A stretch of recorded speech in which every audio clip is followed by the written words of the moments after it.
নমস্কার। আশা করছি সবাই খুব ভালো আছেন। আমি চামেলি মণ্ডল। চামেলি মণ্ডল চ্যানেলে সবাইকে স্বাগত জানাই। আজকে আমি বিশিষ্ট সাহিত্যিক বিভূতিভূষণ বন্দ্যোপাধ্যায়ের লেখা বাটি চচ্চড়ি গল্পটি পাঠ করে শোনাবো আপনাদের। আশা করছি গল্পটি আপনাদের বেশ ভালো লাগবে। শুরু করছি আজকের গল্প বাটি চচ্চড়ি।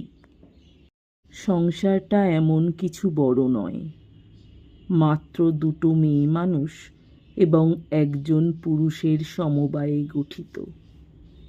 ডাক্তার, ডাক্তারের বউ এবং তাদের এক বিধবা পিসিমা। আবার এই পিসিমা ডাক্তারের চেয়ে বছর 10 ছোট। সরকারি হাসপাতালের পুরনো ডাক্তার। চক্রধরপুরে বদলি হয়েছে সম্প্রতি। ছোট্ট সংসার, আরও ছোট্ট একখানা বাড়িতে অবস্থিত।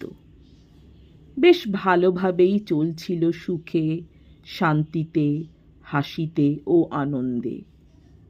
উদয়াস্ত সুমহান কাল কেটে যাচ্ছিল মোহন ছন্দে।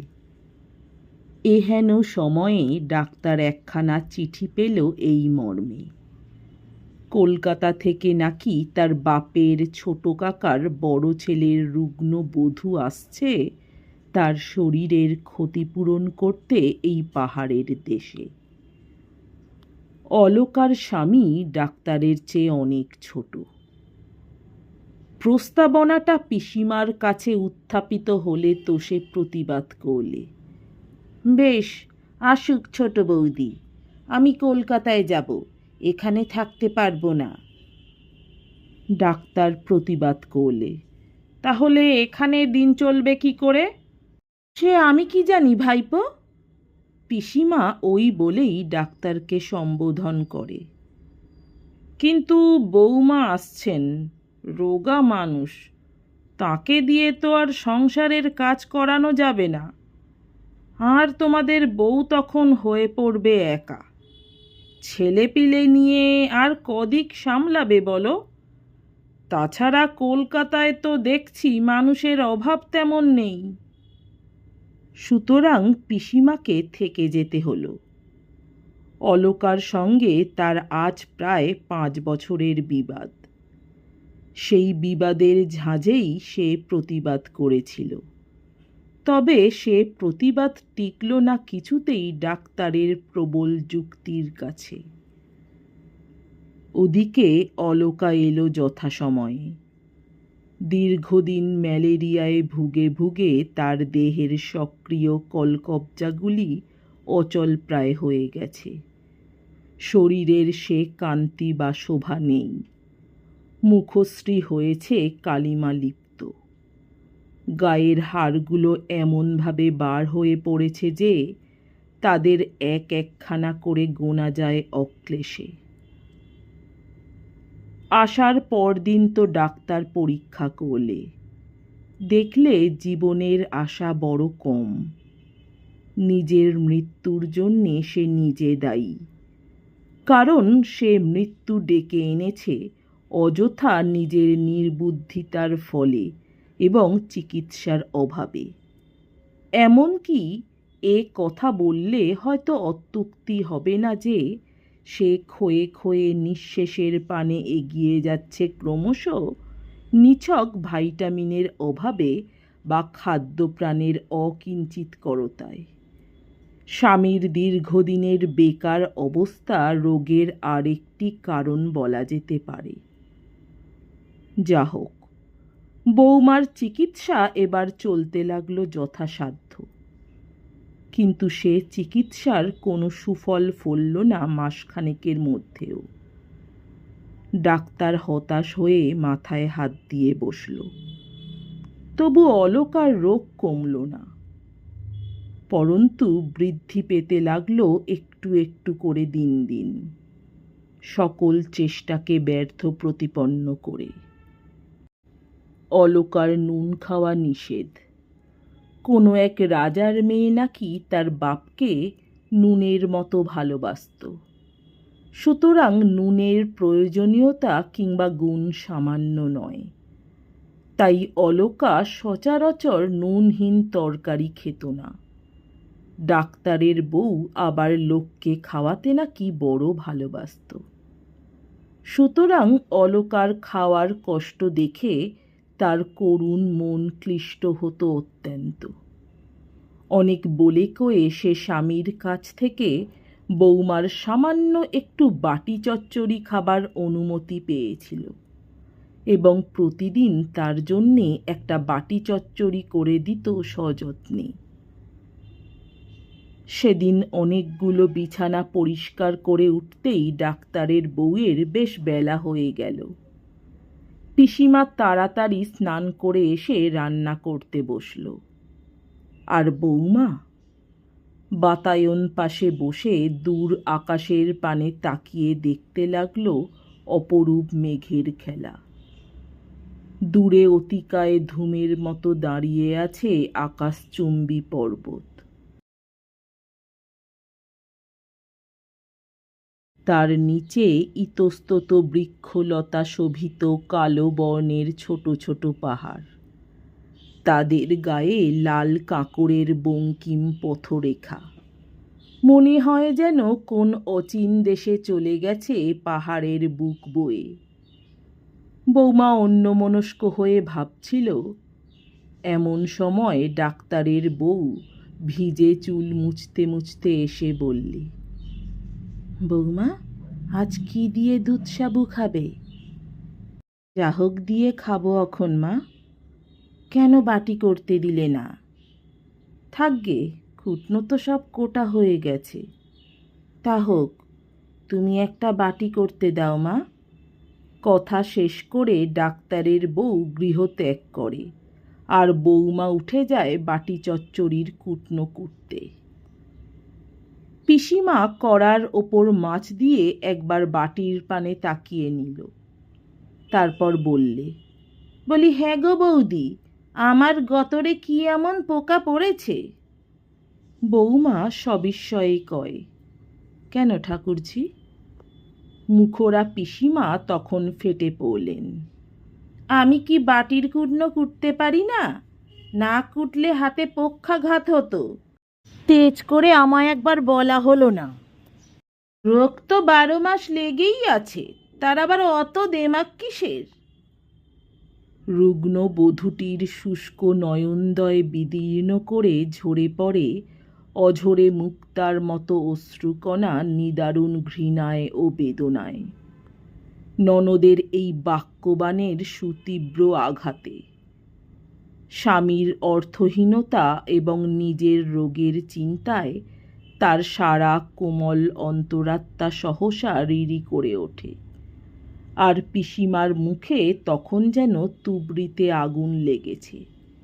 সমস্ত বারুদ না নিঃশেষিত হলে সে নীরব হবে না। বৌমা আস্তে আস্তে বাটিটা নিয়ে আসে সকলের অজ্ঞাতসারে। ঘণ্টা 2 পর পিসিমার বারুদ ফুরিয়ে যেতে ডাক্তারের বউ এসে বললে, বৌমা, বাটি আমায় দাও মা, আমি করে দিচ্ছি। ছি ছি, মানুষকে মানুষ অমন করে বলে?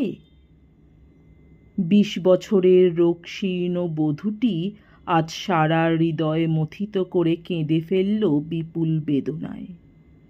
শ্বশুর শাশুড়িকে অকালে হারিয়ে সে আর বিধবা ননদের গঞ্জনা সহ্য করতে পারছে না। ডাক্তারের বউ আঁচল দিয়ে তার চোখের জল মুছিয়ে দিয়ে বললে, কেঁদো না মা, বাটিটা আমায় দাও। না থাক মা, বাটি আমি আর জীবনে খাবো না। ছি, সে কি হয় মা? খুব হয়। ডাক্তারের বউয়ের বহু অনুনয় বিনয় সত্ত্বেও বৌমা বাটি বার করে দিলে না। ডাক্তারের বউ বেলা 1টা পর্যন্ত বাটির খোঁজে সমস্ত কিছু তন্ন তন্ন করে দেখল, কিন্তু কোথাও সে বাটি পাওয়া গেল না। আর পাওয়া গেল না সে কোটা তরকারিগুলো। সেদিন রাতে ডাক্তার গিয়েছে রিহার্সাল দিতে।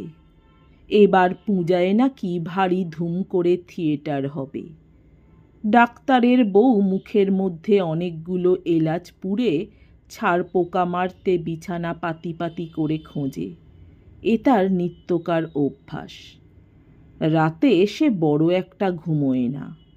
এমন সময় পাশের ঘরে বৌমা উত্ত্যক্ত হয়ে বললে, ভালো জ্বালা, দরজাটা যে কিছুতেই খুলছে না মা।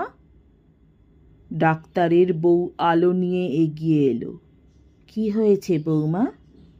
দেখো না মা, দরজার খিল কিছুতেই পাচ্ছি না। দরজা তো খোলা বৌমা। তবে খিল কোথায় গেল?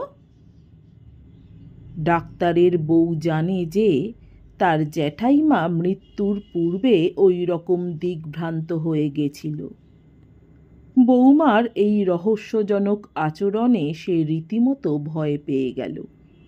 আস্তে আস্তে নিজে এসে দরজাটা খুলে দিলে।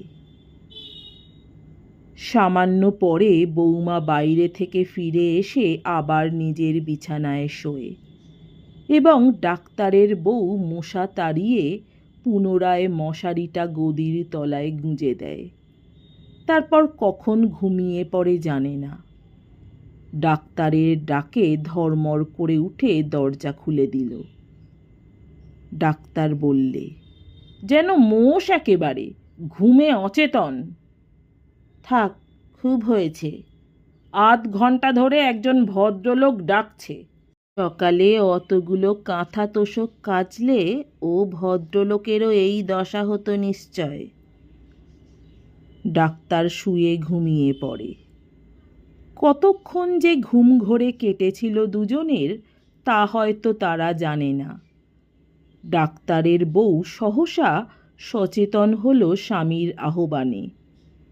ওগো, ওগো, দেখো তো ও ঘরে বৌমা কি যেন বলছেন। ডাক্তারের বউ শুনলে বৌমা পাশের ঘরে বলছে, দূর ছাই, কিছুতেই তো আলো জ্বলছে না। রুগ্ন কণ্ঠে ক্ষীণ স্বরে নিশীথের নিস্তব্ধতা ভঙ্গ করে অট্টহাসি হেসে ওঠে যেন কিসের ব্যাকুল প্রচেষ্টায়। ডাক্তারের বউ গৃহে প্রবেশ করে দেখে সে এক অদ্ভুত ব্যাপার। বৌমা মশারির মধ্যে হ্যারিকেনের ল্যাম্প নিয়ে গিয়ে অনবরত ফসফস করে দেশলাইয়ের কাঠি জ্বেলে যাচ্ছে, আর সেই প্রজ্বলিত কাঠি চিমনিতে ঠুকে ঠুকে নিভিয়ে ফেলছে প্রতিবার। এমনি করে জ্বালাতন হচ্ছে ব্যর্থতার বেদনায়। ডাক্তারের বউ স্তম্ভিত হয়ে স্তানুর মতো স্থির হয়ে থাকল মুহূর্ত। তারপর বললে, বৌমা, ও কি করছো মা? বউ মৃদু ক্রন্দনের সুরে বললে, দেখো দেখিন মা, আলোটা কিছুতেই জ্বলছে না। বৌমার জ্ঞান সহসা ফিরে আসে। কিংকর্তব্য বিমূঢ়ের মতো তাকিয়ে থাকে ডাক্তারের বউয়ের পানে। ডাক্তারও এগিয়ে আসে। তারপর তড়িতে বৌমাকে পরীক্ষা করে বলে, শিগগির আগুন করে ওর হাত পা সেঁক করো। এতক্ষণে পিসিমার ঘুম ভাঙে। সে আলস্য ত্যাগ করে পিটপিট করে তাকিয়ে থাকে। ডাক্তার এসে তাড়াতাড়ি বৌমাকে একটা ইঞ্জেকশন করে দিলে। তারপর বাইরে গিয়ে বললে, না, এত করেও বৌমাকে বাঁচাতে পারলুম না। নয়ন কোণ থেকে ঝরে পড়ে বিন্দু বিন্দু অশ্রুকণা। ডাক্তারের বউয়েরও চক্ষু হয় বাদল দিনের সজল আকাশের ন্যায়। মুহূর্তে সব কিছু এলোমেলো হয়ে যায়। কলকাতায় টেলিগ্রাম করা হয় বৌমার স্বামীর কাছে, তবুও যদি একবার শেষ দেখা করতে পারে পাড়ের ঘাটে। ডাক্তার যথাসাধ্য চেষ্টা করলে। স্বামী এলো দূরান্তর থেকে, আর এলো তার মেজদি, গলার বোতাম বাঁধা দিয়ে একেবারে শেষ ক্ষণে। তবুও বৌমা বাঁচল না। ডাক্তার কাঁদল, আর কাঁদল তার বউ, মৃতার স্বামী ও মেজ ননদ। শুধু কাঁদেনি তার বিধবা ছোট ননদ, কারণ মৃতার সঙ্গে তার কথা বন্ধ প্রায় 5-6 বৎসর যাবৎ। আর সেই কারণেই সারা রাত দিগ্ভ্রান্ত একজনকে মশারির মধ্যে দেশলাই জ্বালাতে দেখেও নিবারণ করতে পারেনি কিছুতেই। এই ঘটনার দিন 7 পর ডাক্তারের বউ কোনো এক মধ্যাহ্নে ভাঁড়ার ঘর গোছাতে গোছাতে একটা খালি হাঁড়ির মধ্যে পেল সেই বাটিটা আর তার মধ্যেকার কতকগুলো শুকনো তরকারি। পুরনো ক্ষতে আবার যেন নতুন করে আঘাত লাগল। একটা ব্যথিত দীর্ঘ নিঃশ্বাস বুকের মধ্যেই চেপে ধরল। মর্মন্তুদ বিচ্ছেদ বেদনা লাঘব করলে না সশব্দ শোকার্ত বাক্য বিন্যাসে। কেবল সজল নয়নে তাকিয়ে রইল সেই বাটির পানে আর শুকনো তরকারিগুলোর পানে। নমস্কার, আমার গল্প পাঠ ভালো লাগলে, আরও এমন গল্প শুনতে চাইলে অবশ্যই আমার চ্যানেলটি সাবস্ক্রাইব করে দেবেন। লাইক, কমেন্ট, শেয়ার করতে ভুলবেন না। অনেক ধন্যবাদ।